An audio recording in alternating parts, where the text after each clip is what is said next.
അച്ഛാ അച്ഛാ, എന്താടാ? അച്ഛന്റെ അച്ഛൻ അച്ഛനെ ഉപദേശിക്കുമായിരുന്നു. ആ പിന്നെ എന്റെ ജീവിതത്തിൽ എന്റെ അച്ഛൻ കാണിച്ചു തന്ന വഴികളാണ് ശരി എന്ന തിരിച്ചറിവ് വന്നത് ഞാൻ അച്ഛനായപ്പോഴാ. കുട്ടിക്കാലത്ത് ഈ വഴിയെ പാട്ടുപാടിയും കഥകൾ പറഞ്ഞും എന്നെ സ്കൂളിൽ കൊണ്ടുപോയിരുന്നതും അച്ഛനായിരുന്നു. ഞാനൊന്ന് വീണാൽ എനിക്ക് കൈത്താങ്ങായും ഞാനൊന്ന് കരഞ്ഞാൽ എൻ്റെ കണ്ണീരൊപ്പിയും എപ്പോഴും എൻ്റെ അച്ഛൻ എന്നെ ചേർത്ത് നിർത്തുമായിരുന്നു. എൻ്റെ ആദ്യത്തെ ജോലിയുടെ ശമ്പളം അച്ഛൻ്റെ കയ്യിൽ ഏൽപ്പിക്കുമ്പോൾ അച്ഛൻ പറഞ്ഞ വാക്കുകൾ എന്തായിരുന്നെന്നറിയുമോ?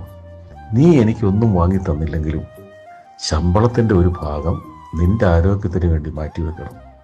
ആരോഗ്യമാണ് വലിയ സമ്പത്ത് എന്നായിരുന്നു അച്ഛൻ പറഞ്ഞു തന്നത്. അതൊക്കെ നന്മ വഴികളായിരുന്നു മോനെ. അതൊക്കെ നിനക്ക് മനസ്സിലാവണമെങ്കിൽ നീയും ഒരച്ഛനാകണം.